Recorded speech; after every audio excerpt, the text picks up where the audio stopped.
ये संत संत अरिहंत अनंत ज्ञाता, हे शुद्ध बुद्ध सिद्ध सिद्ध अवध ध्याता, आचार्य वैन्य उपचार्य सुसाधु सिंधु, मैं बारे बारे तमें पाद पयोजन दूं। अहिंसा बंधु धर्म की महावीर भगवान के संत शिरोमणि आचार्य गुरु श्री विद्यासागर जी महाराज के 3,9 करोड़ मणि राज्यों के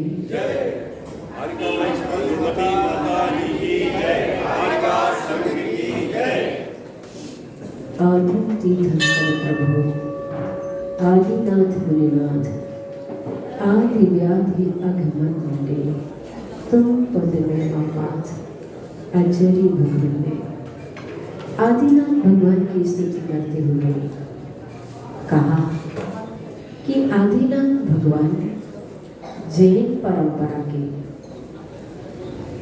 प्रथम तीर्थंकर थे, जिन्होंने जीवन और जगत के लिए जीवन निर्वाण और जीवन निर्वाण की शिक्षा दी थी।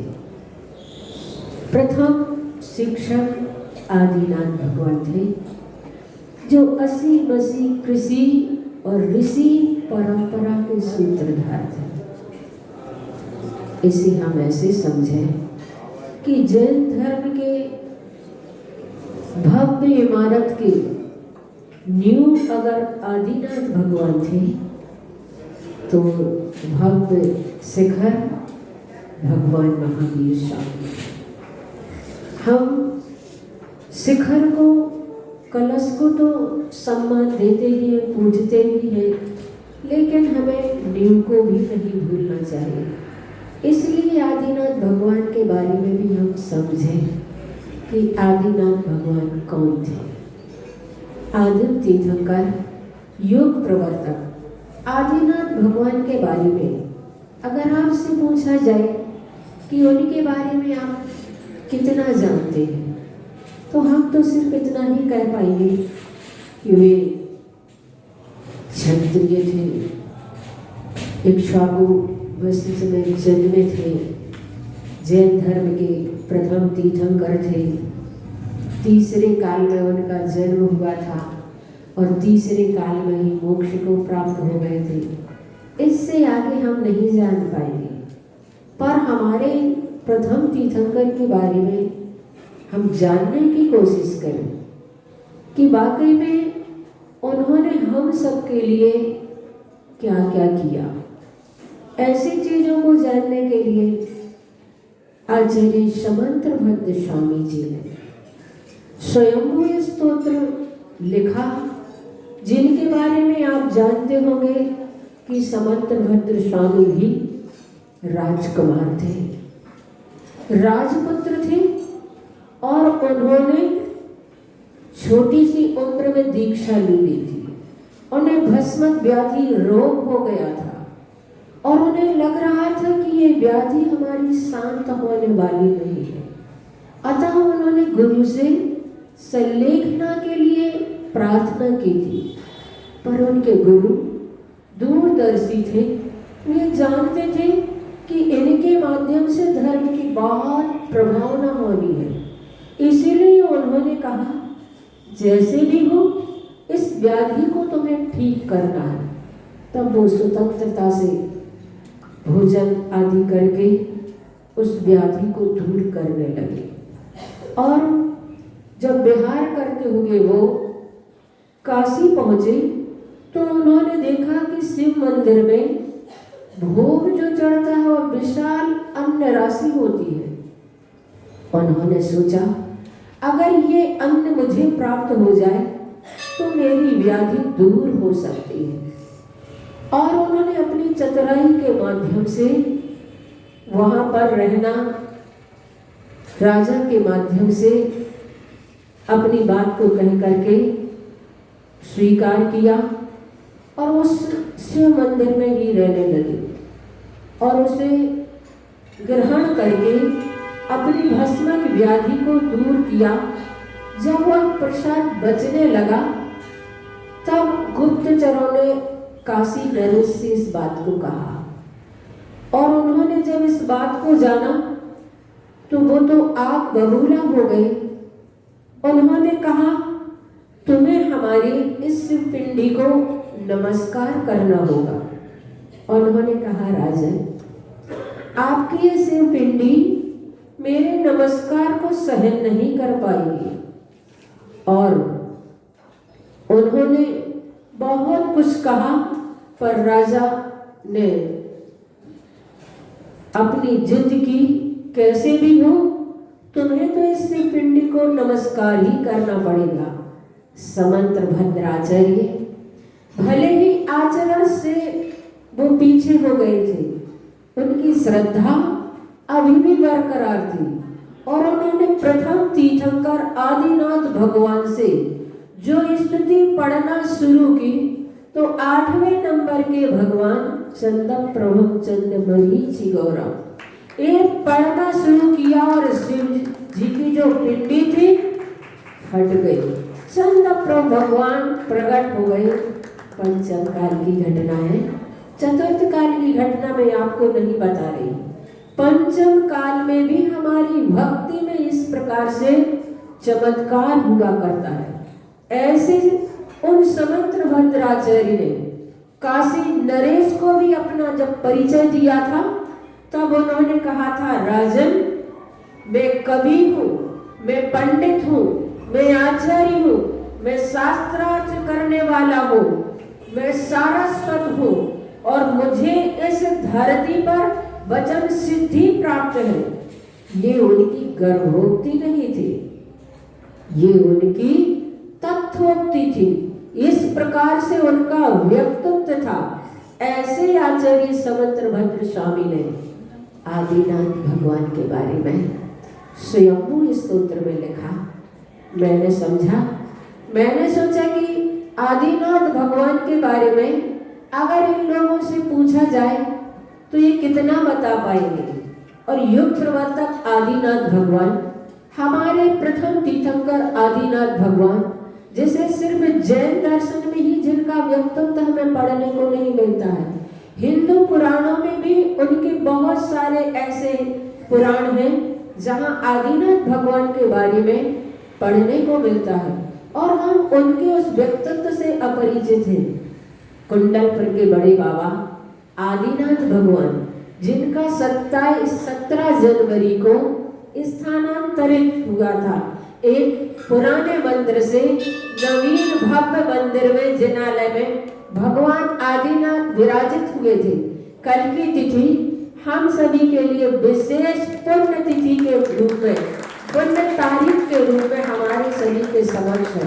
मैंने सोचा उन आदिनाथ भगवान को, जिन्हें आचार्य भगवान ने ऐसा उच्च स्थान पर विराजित किया जो उनकी गरिमा के युक्त था, ऐसे स्थान पर विराजित किया, हम उनके स्वरूप को भी जाने तो भी बहुत जरूरी होता है कि आदिनाथ भगवान ने हम सभी के लिए क्या किया।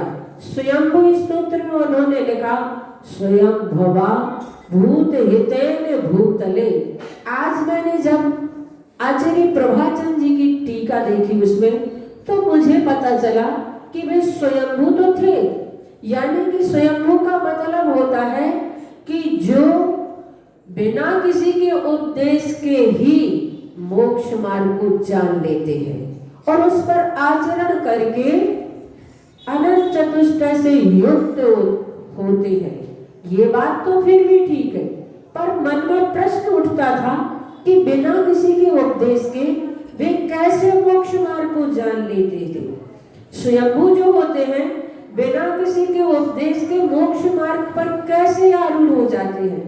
तो उसमें दिया गया कि उन्होंने पूर्व भाव में, पिछले भाव में 16 कारण भावनाओं में अभीक्षण ज्ञानोपयोग भावना को भाया था, और उस अभीक्षण ज्ञानोपयोग भावना का ये प्रभाव रहा, उसका ये फल रहा कि इस भाव में उन्हें किसी की उपदेश की ही जरूरत नहीं होती है, उन्हें किसी गुरु की जरूरत नहीं होती है, वे स्वयं गुरु होते हैं।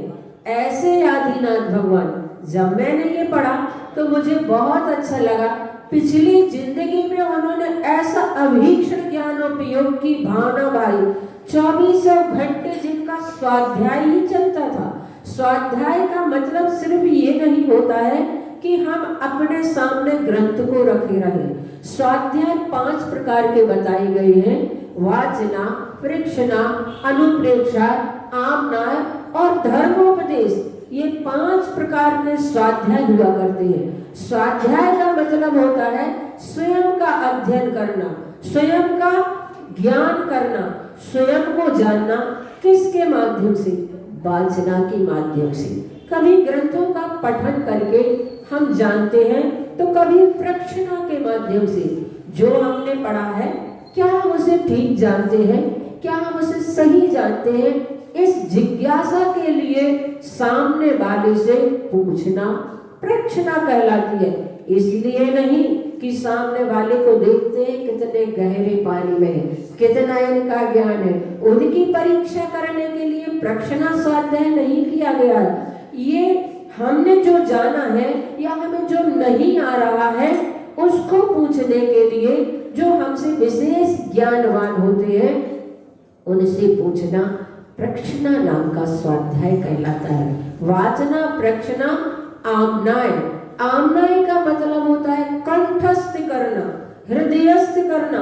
मुनि श्री ब्रह्म सागर महाराज जी ने एक बार बताया था, जो आचार्यों के द्वारा लिखे हुए सूत्र होते हैं, जो आचार्यों के द्वारा लिखे हुई गाथाएं होती हैं, उन्हें कंठस्थ करते हैं, उनके ज्ञान का क्षयोपशम बहुत बढ़ता है, उनके ज्ञान अपने आप बढ़ने लगते हैं। तो ऐसे आचार्यों के ज्ञान को हमें अपने जीवन में हासिल करने के लिए उनको, उनके सूत्रों को भी आत्मसात करना चाहिए, उन्हें याद भी करना चाहिए।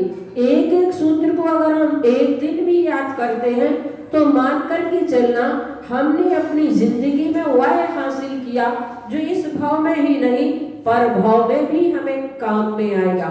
ऐसे उनके सूत्र हुआ करते हैं जो हमारी बुद्धि को विकसित करने वाले होते हैं, जो हमारे ज्ञान के क्षयोपशम को बढ़ाने वाले होते हैं। ऐसा आमनाय नाम का स्वाध्याय होता है।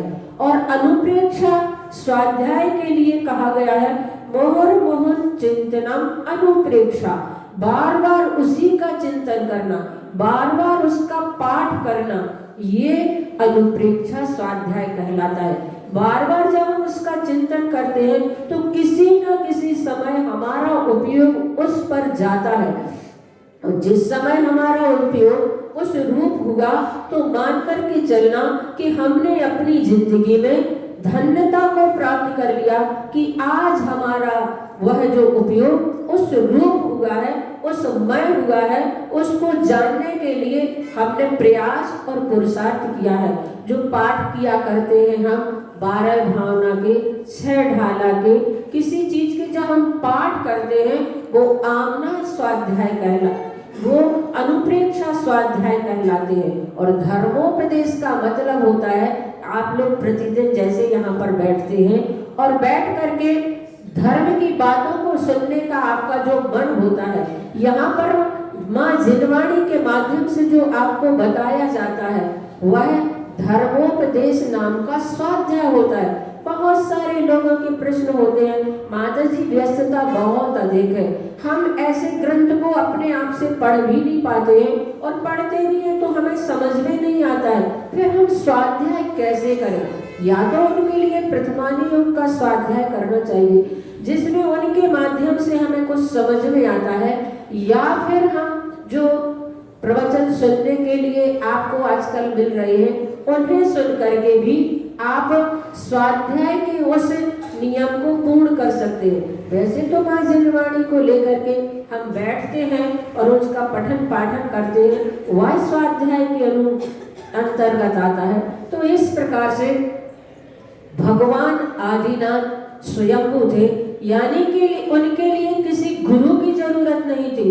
बिना उपदेश के ही वे मोक्ष मार्ग को जानने लगे थे और उस रूप आचरण करने लगे थे। और ऐसे उन्होंने मोक्ष मार्ग पर आचरण करके ऐसा पुरुषार्थ किया कि वे अनंत चतुष्टय से युक्त हो गए थे। दूसरा विशेषण आचार्य समंतभद्र स्वामी ने आदिनाथ भगवान के लिए दिया, भूत हितैन। भूत हितैन यानी प्राणियों के हित के लिए उन्होंने उपदेश कब दिया? जब वे राग देश अवस्था से रहित हुए, उनके अंदर का राग पूरा का पूरा समाप्त हो गया था। ऐसी अवस्था में उन्होंने संसार के प्राणियों को उपदेश दिया। जब तक हमारे अंदर राग देश की परिणति होती है, तब तक हम कभी इस प्रकार से अपने तरफ से कुछ बताएंगे तो ऐसा भी हो सकता है जो किसी के लिए अहितकर भी हो सकता है, किसी के लिए हितकर भी होता है, क्योंकि हमारे अंदर उस प्रकार की परिणति है, हमारे अंदर उस प्रकार के राग देश का परिणाम है। लेकिन भगवान ने अपने पूर्ण रूप से उन राग देश को नष्ट कर दिया है। जो वीतराग अरहंत होते हैं, तीर्थंकर अरहंत होते हैं, वे वर्धमान चारित्र वाले होते हैं और वर्धमान चारित्र वाले होने के कारण वे उस भाव में उपसम श्रेणी नहीं चढ़ते हैं, छपक श्रेणी चढ़ते हैं। क्योंकि उपसम श्रेणी में आप लोगों ने सुना होगा कि जो चढ़ता है नियम से या तो 11वें गुण स्थान में मरण हो सकता है या फिर गिरता है, ऊपर 12वें गुण स्थान में नहीं पहुंच सकता।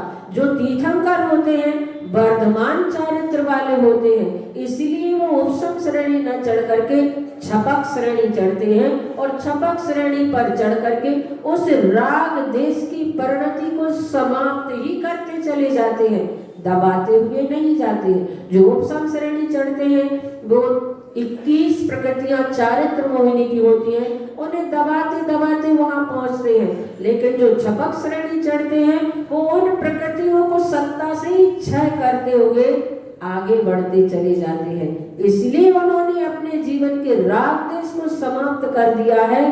तब संसार के प्राणियों के लिए हित का उपदेश दिया था, इसीलिए वे हितोपदेशी कहलाई। वो समंजस ज्ञान विभूति चक्षुषा, इसीलिए उन्होंने सम्यक ज्ञान विभूति रूपी नेत्र के माध्यम से लोक और अलोक को जान लिया था, लोक और अलोक को प्रकाशित किया था। और उसके बाद फिर उन्होंने गुणोत करई करई स्वर्ग और मोक्ष को प्राप्त करने वाले गुणों से युक्त वचनों के द्वारा तमह अज्ञान रूपी अंधकार को विधुन्वता नष्ट कर दिया था। ऐसे आदिनाथ भगवान भूतले इस पृथ्वी तल पर छपा करेणे चंद्रमा के समान सुशोभित हुए थे। मैंने जब उनके बारे में पढ़ा कि आदिनाथ भगवान ने प्रजापति, यहाँ प्रजापति, जो प्रजापति थे, प्रजापति संज्ञा उनके लिए क्यों दी गई? जो तीनों लोक के जनता के स्वामी थे, आचार्य समंतभद्र स्वामी ने उनके लिए प्रजापति की संज्ञा दी। सह प्रजापति, ऐसे प्रजापति थे, ऐसे तीनों लोक के स्वामी थे जिन्होंने प्रथमा यानी कि कर्म भूमि के प्रारंभ में ही जिजीविषु प्रजा, जीवित रहने वाली इच्छा जिनके अंदर है, ऐसे प्रजाजनों के लिए कृष्यादिषु षट कर्म आदि, कृषि आदि कर्मसु कर्मों को जानने की ससाद शिक्षा दी थी। षट कर्म क्या कहलाते हैं? असी मसी कृषि, विद्या, वाणिज्य और शिल्प। असी का मतलब होता है तलवार आदि अस्त्र ये चलाना, जिससे हम अपनी सुरक्षा कर सकें, जिससे हम अपनी रक्षा कर सकें। तो असी इसलिए उन्होंने सिखाई। मसीह का मतलब होता है लेखन कार्य, इसकी कला जिन्होंने सिखाई। असी मसीह कृषि खेती आदि की कला उन्होंने सिखाई। इसके बारे में मैंने जब टीका में पढ़ा तो मुझे बहुत अच्छा विश्लेषण मिला, जो मैंने अभी तक मुझे पता नहीं था। उसमें दिया गया, भगवान आदिनाथ ने जब यहाँ पर देखा कि कल्प वृक्ष तो सब समाप्त होने लगे हैं और अपने आप जो वृक्ष फसल आदि उगती थी अब वो भी उगना बंद हो गई है, तो सारे प्रजा परेशान होने लगी, अपनी आजीविका को कैसे चलाए। ऐसी परेशान प्रजा को उन्होंने देख करके अवधि ज्ञान लगाया और अवधि ज्ञान लगा करके उन्होंने देखा कि विदेह क्षेत्र में किस प्रकार की व्यवस्था होती है जीविका उपार्जन की। और इस प्रकार की व्यवस्था को जब उन्होंने अवधि ज्ञान के माध्यम से विदेह क्षेत्र की व्यवस्था को देखा और उसी व्यवस्था को फिर यहाँ के लोगों के लिए शिक्षा दी। अभी तो मुझे ये मालूम था कि उन्होंने अपने क्षयोपम के माध्यम से अवधि ज्ञान के माध्यम से लोगों को इस प्रकार की कला सिखाई थी, लेकिन आज जब स्वयं स्तोत्र की टीका देख रहे थे उसमें ये नई बात मुझे पढ़ने के लिए मिली कि उन्होंने अवधि ज्ञान के माध्यम से विदेह क्षेत्र में किस प्रकार की कर्म व्यवस्था चलती है, किस प्रकार की जीवोपार्जन की कला उनके अंदर होती है, ये उन्होंने सीखा। क्योंकि विदेह क्षेत्र तो कर्म भूमि तो है, लेकिन वहां पर काल का परिवर्तन नहीं होता। काल का परिवर्तन जो होता है सिर्फ भरत क्षेत्र में और ऐरावत क्षेत्र में होता है। इन दोनों क्षेत्रों में काल का परिवर्तन होता है। विदेह क्षेत्र में चतुर्थ काल हमेशा वर्तता रहता है, इसीलिए वहां पर जैसी कर्म की व्यवस्था होती है ऐसा उन्होंने यहाँ के जीवों को कृषि आदि षट कर्म की शिक्षा दी थी। और उसके बाद विद्या का मतलब होता है गायन वादन आदि मनोरंजन की जो शिक्षा होती है वो आदिनाथ भगवान ने दी थी। शिल्प कला का मतलब होता है कि अपनी कला चातुर्य के माध्यम से किसी अन्य वस्तुओं को निर्मित करना, उनका निर्माण करना, ये कला उन्होंने सिखाई थी। और उसके बाद वाणिज्य यानी कि व्यापार आदि की कला भी उन्होंने जीवित रहने वाली इच्छुक जो प्रजाति उनके लिए इस प्रकार से सिखाया था। और वे आदिनाथ भगवान कैसे थे, बताया गया है कि वो आदिनाथ भगवान पुनरुत्थानोदयो यानी कि इंद्र आदि के द्वारा वैभव से युक्त थे। इंद्र आदि के द्वारा जो उन्हें वैभव प्राप्त हुआ था, आप लोगों को मालूम होता है जैसे ही तीर्थंकर का जन्म होता है यहाँ की चीजें नहीं होती है, कुछ भी भोजन वस्त्र आभूषण सब कुछ उनका कहाँ का होता है, स्वर्गों का होता है। ऐसे आदिनाथ भगवान ने वैभव को प्राप्त तो किया था पर फिर भी कैसा बताया, ममत्व भाव से निर्लिप्त थे, उस परिग्रह संबंधी आसक्ति से निर्विविधे बिल्कुल विरक्त थे। इसलिए वेदा वराहा श्रेष्ठ ज्ञानी कहलाए।